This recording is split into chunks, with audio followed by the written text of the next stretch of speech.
I'm Nick Altmeyer with linkinglewiscounty.com, here this afternoon with Lewis County Manager Ryan Piche, and we're here today to discuss the annual 2021 budget like we have done in years past. Mm-hmm. So you're the county's designated budget officer. Yep. So between you and County Treasurer Eric Verkler, who is the deputy budget officer, you spent all summer with the department heads putting the budget together. It was tentative plan was presented to the legislators at their October committee meetings. So now the next step is the public's going to have a chance to weigh in on this budget on Correct. November 19th. So there will be a public hearing here at the courthouse at 5 p.m. on November 19th. Anyone that wants to comment can come out and comment on the budget for 2021.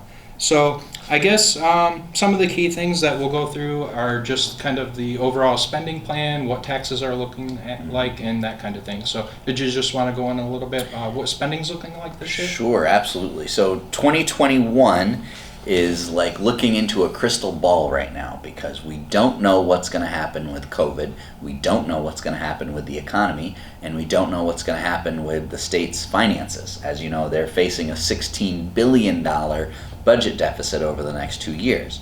So we're making a lot of guesstimates, and we're doing our best to stay conservative and keep taxes reasonable, even in a time of some tumultuous activity in the nation and in the state.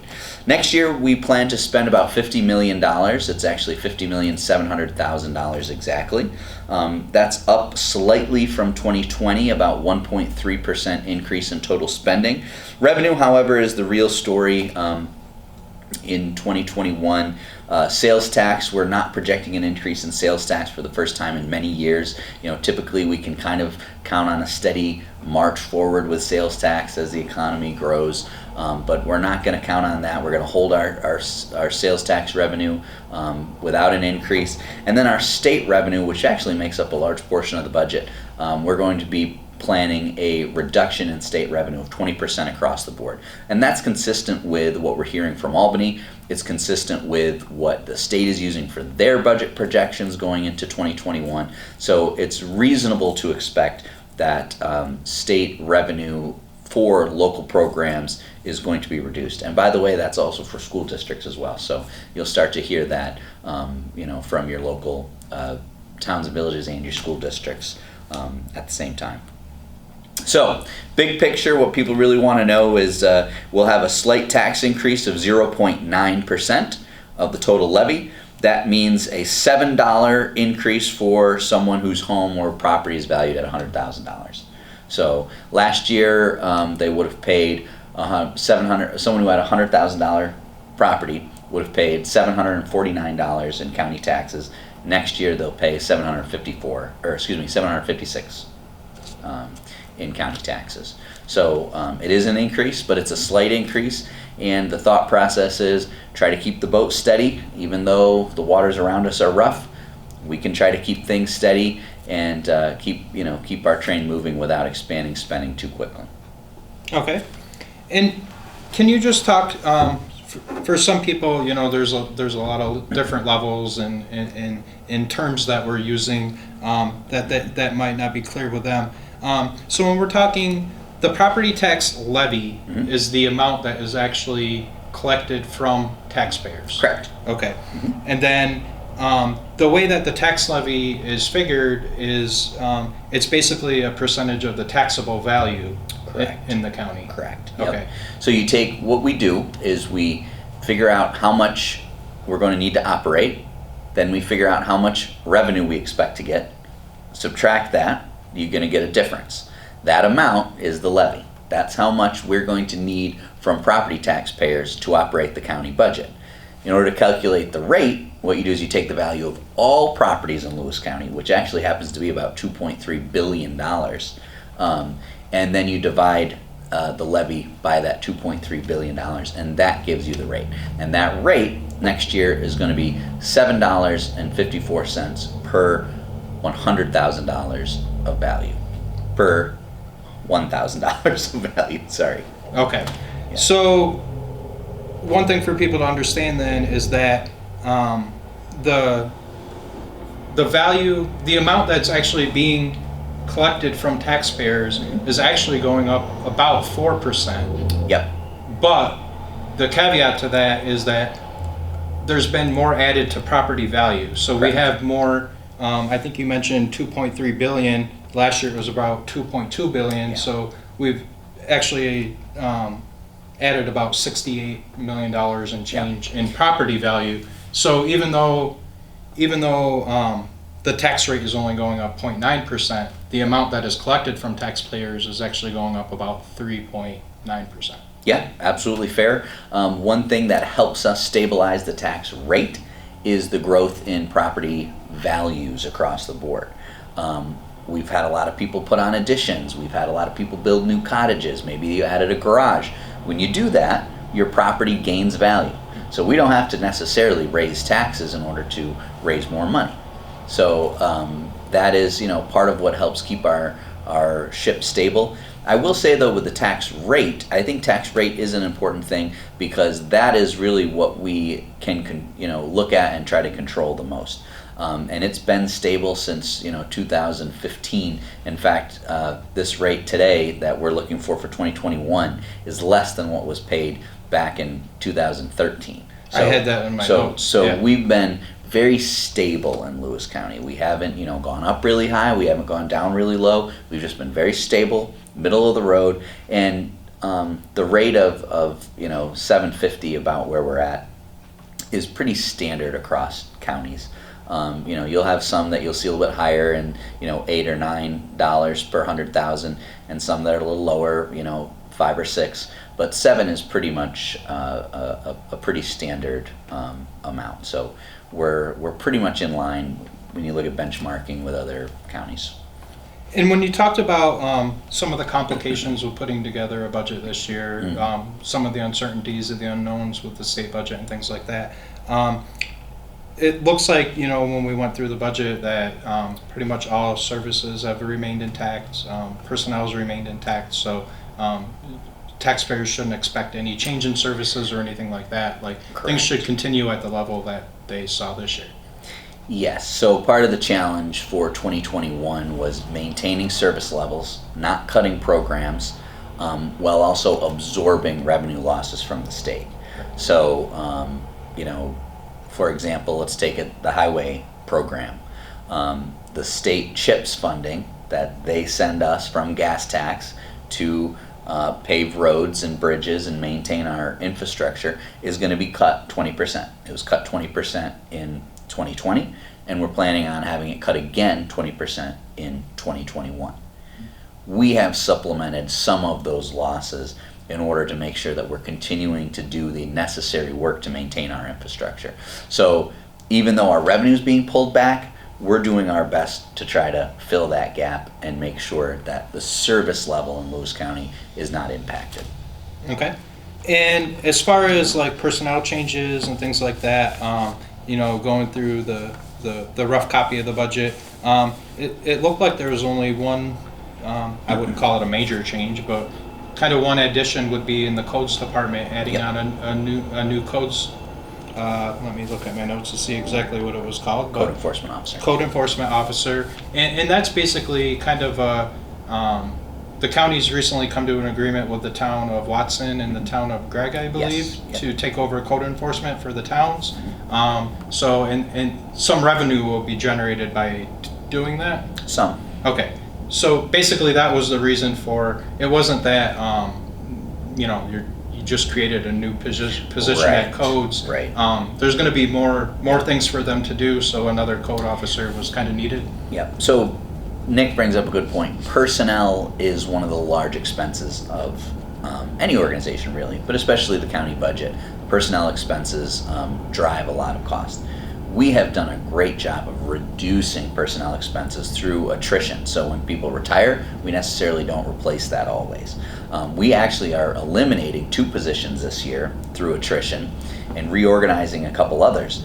But we had to add a position through codes because we're adding 2 towns to our code enforcement, Watson and Gregg. So for the most part, we have not expanded the personnel of county government. In fact, just the opposite. We've been able to kind of contract that over time, which is smart because we're investing in technology. We're becoming more efficient. We don't need as many physical bodies as they did in the past. So that's a good trend. That's one of the reasons that's kept our tax rate more stable, is that we're not constantly adding employees, very rarely. Okay. And I'm not sure, I think it's probably still in there, but I know over the last few years it's kind of been a topic among the legislative board as far as capital improvement projects and things like that. And I know there's been some talk of like a new building or significantly upgrading some of the buildings that we already have, just because of the need is there. So I think again this year some money's been set aside to move forward with some capital projects. Yeah, so one thing that we have done is we continue to invest in our physical plant. County government isn't going anywhere. I mean, knock on wood, I don't think we're going anywhere. So we have to maintain our jail, right? We have to maintain the county courthouse. We have to maintain these things, the highway department, because we're going to need them for the next 20, 30, 40 years. So we're investing a big chunk. $800,000 is in the 2021 budget for a new HVAC system at the public safety building, which includes the jail and the sheriff's office and dispatch and 911 services. So that's a heavy lift and a big expense, but something that's necessary, and you can't put those types of things off. We also have money to finish the Singing Waters Park project. So hopefully next spring, maybe next summer, we will have that entire park upgrade done. 19 campsites, a new bathhouse. We got grant money, you might remember, for that. So the state paid for half, we're paying for half. It's going to be a beautiful project and a great addition to the recreation that we're really pushing here in Lewis County. So that'll finish for about $50,000 next year, along with we're getting new snowmobiles for the sheriff's department. So modest investments, but things that need to be done in order to maintain the county service. So and additionally, we've been setting aside every year money that doesn't necessarily have a purpose yet, but as you said, we've been thinking about other physical plant needs. The DSS building needs to be renovated badly. There's been talk in the past about a new office building. Regardless of what the solution is, we need to know that we've got we can afford a bond payment. So what we've done over the last couple of years is we've set aside money in the budget for a future bond payment. So if we did go out and do a project next year, that amount we need for the bond is already in the budget. So we don't need to go to the taxpayers and ask them for more, because we've already carved out that amount in the budget. Right. So that's an exciting thing. Over the last few years, we've tried to carve out a little bit more and a little bit more, so that when we do pull the trigger, we're ready to go. Okay. And I guess the final thing that I would like to just mention about the budget was that basically when it comes to fund balances, you're using the same amount last year, which I think was the 1.65 million. Yep. That has been applied this year. So Yep. I know some, it's been a tough year budget-wise and things like that, and some municipalities have had to go to, really dipping into their rainy day funds. So Correct. I just thought it was important for people to know too that, you guys were managed to put together the budget without drawing more from the fund balance than you normally would. Yep. So it's a tempting year because times are hard, not just for governments, but for people in the community. We recognize that. But the temptation is to go into your savings account every time you need a little extra help. And you can only do that so many times. And so we have decided to keep our reserves strong.